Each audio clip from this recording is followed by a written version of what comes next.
Welcome back to Cosmos in a Pod Space and Astronomy series, Episode 6. Episode 6 already. Time flies when you're having fun, exploring the universe. Doesn't it, though?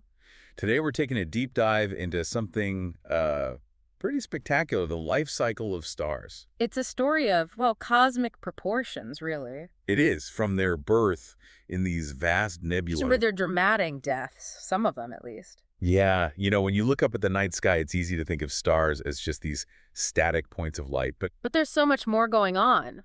there is. Each one of those twinkling dots is a giant ball of plasma undergoing, well, incredible transformations over millions, billions, even trillions of years. So let's start at the beginning. Okay. Where do stars come from? I know they're born in these massive clouds of gas and dust called nebulae, but what's happening in those clouds to actually spark a star into existence? Well, imagine a nebula as this cosmic nursery. Okay. Filled with hydrogen and helium, along with trace amounts of heavier elements. It's all pretty spread out at first, but then gravity comes into play. Right, gravity, the ultimate sculptor of the cosmos. Exactly. Gravity starts pulling these particles together, and as they get closer, the cloud's own gravity gets stronger, pulling in even more material. It's like a runaway train gathering momentum as it goes. And eventually all that gas and dust gets squeezed into a tight little ball. That's right. It forms a dense, hot core called a protostar. Think of it as a star in the making.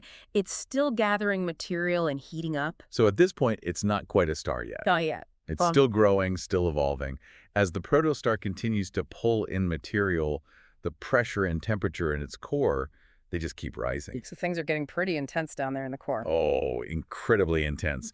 The temperature at the core of a protostar can reach millions of degrees Celsius.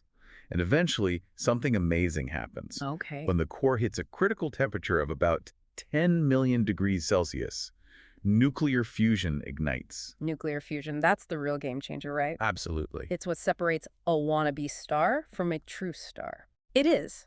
Nuclear fusion is the powerhouse of a star. Yeah. It's the process where hydrogen atoms fuse together to form helium, releasing an incredible amount of energy in the process. And that energy is what makes a star shine. Precisely. That energy radiates outward, creating the light and heat that we see and feel from stars. So it's like a giant nuclear reactor in space. That's a great way to put it. And this outward pressure from nuclear fusion, that's what counteracts the inward pull of gravity, creates a delicate balance that allows the star to exist. So it's like a cosmic tug of war. Exactly. And once that balance is achieved, the protostar officially becomes a main sequence star. Our sun is a main sequence star, right? That's right. Our sun is a pretty average star, about halfway through its main sequence lifespan. And how long does a star stay in this main sequence phase? Well, it depends on the star's mass. The bigger the star, the faster it burns through its fuel. So it's like a car. The bigger the engine, the more gas it guzzles. A perfect analogy. Massive stars live fast and die young, cosmically speaking. They might only last a few million years. While smaller stars, like our sun, can live for billions of years. Exactly. Our sun is expected to have a total lifespan of about 10 billion years. So it's still got about 5 billion years to go. Okay, good to know. But eventually even our sun will run out of hydrogen fuel, right? That's right. And when that happens, things start to change dramatically for a star, leading to its next phase of life. So what happens when a star starts to run low on fuel? That's a great question. That's where we'll pick up in the next part of our deep dive. Sounds good. So we left off with our star happily chugging along, fusing hydrogen into helium, radiating light and heat. Keeping things nice and stable. Right, like a giant cosmic campfire keeping the universe warm. Very apt analogy. But, as with any fire, Yeah. eventually you start to run low on fuel. Right. In a star's case, that fuel is hydrogen in its core. Okay, so what happens when that hydrogen starts to run out? Does the star just sort of fizzle out? Not exactly. It's more like a dramatic transformation. You see, when the core runs out of hydrogen, the outward pressure from fusion weakens. And gravity, always lurking in the background, starts to gain the upper hand. Precisely.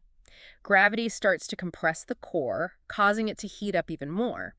Now, this intense heat triggers fusion in a shell around the core where there's still some hydrogen left. So it's like a backup generator kicking in. In a way, yes, but this backup generator has some side effects. Okay. The energy from this shell fusion causes the outer layers of the star to expand dramatically. So the star gets bigger. Much bigger. It swells up into what we call a red giant. Red giant, that sounds pretty ominous. They are impressive. Imagine our sun swelling up to engulf Mercury, Venus, and maybe even Earth. Whoa, that's a sobering thought. Yeah. So Earth becomes a crispy cinder. Yeah. No chance of survival. Well, it's not a definite outcome, but it's certainly a possibility. The good news is this red giant phase is still billions of years away for our sun. Okay, phew. Got some time to figure out a plan B. Mm. But I'm curious, what happens to the star itself during this red giant phase? The core continues to contract and heat up, and eventually it gets hot enough to trigger a new kind of fusion. Helium fusion. So it's like upgrading to a new fuel source. Exactly. Ah. Helium atoms fuse to form carbon and oxygen, releasing even more energy. And this keeps the star going for a while longer. For a time, yes. But eventually, even the helium runs out. Right. And for a star like our sun, this is where the story takes a dramatic turn. Okay, dramatic turn. I'm on the edge of my seat. Okay. What happens next? The outer layers of the star, no longer supported by fusion, drift off into space, forming this, well, it's really beautiful, actually, this glowing cloud of gas and dust. It sounds stunning. What do we call those clouds? Planetary nebulae. And at the center of this nebula lies the exposed core of the star, a white-hot, incredibly dense object about the size of Earth. So it's like the star has shed its skin and revealed its inner core. That's a great way to visualize it. Right. And this exposed core is what we call a white dwarf. White dwarfs, I've heard of those. They're like the remnants of a dead star, right? Exactly. They're no longer generating energy through fusion, but they're still incredibly hot and radiating heat, slowly cooling down over billions of years. Just like the embers of a dying fire. A perfect analogy. But for stars much more massive than our sun, the endgame is even more spectacular. Okay. Instead of gently fading away as white dwarfs, they go out with a bang. Uh-huh. Supernova. Supernova. Those are the most powerful explosions in the universe, right? Absolutely. When a massive star runs out of fuel, its core collapses under its own gravity, triggering this catastrophic explosion that can outshine an entire galaxy. Wow. That's mind-blowing. So what happens to the star during a supernova? Is there anything left? The outer layers of the star are blasted into space, seeding the cosmos with heavy elements like gold, silver, uranium, and the core, well, it depends on how massive the star was. Okay, so different sizes, different outcomes. Exactly. If the core is massive enough, it collapses further, squeezing itself into this incredibly dense object called a neutron star. Neutron star. I remember reading about those. They're incredibly dense, right? Like a teaspoonful would weigh billions of tons. That's right. Neutron stars are mind-bogglingly dense, spinning rapidly and emitting these powerful beams of radiation. Uh-huh. They're like cosmic lighthouses sweeping their beams across the universe. So neutron stars are pretty extreme. But what happens if the core is even more massive? Is there anything denser than a neutron star?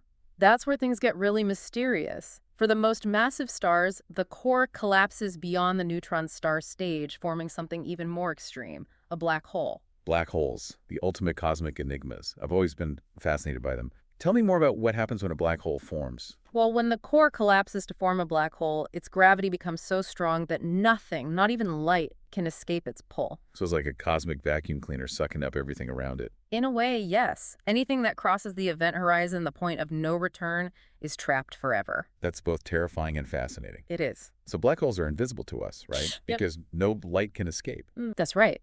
But we can detect their presence by their effects on nearby matter. For example, if a black hole is pulling in gas from a nearby star, that gas heats up and emits X-rays that we can detect. So black holes are these invisible monsters lurking out there in the universe, warping space and time and gobbling up anything that gets too close. That's one way to think about them. They're certainly some of the most extreme objects in the cosmos. And they're formed from the deaths of the most massive stars. Exactly. It's a reminder that even in death, stars can create some of the most fascinating objects in the universe. So we've talked about white dwarfs, neutron stars, and black holes.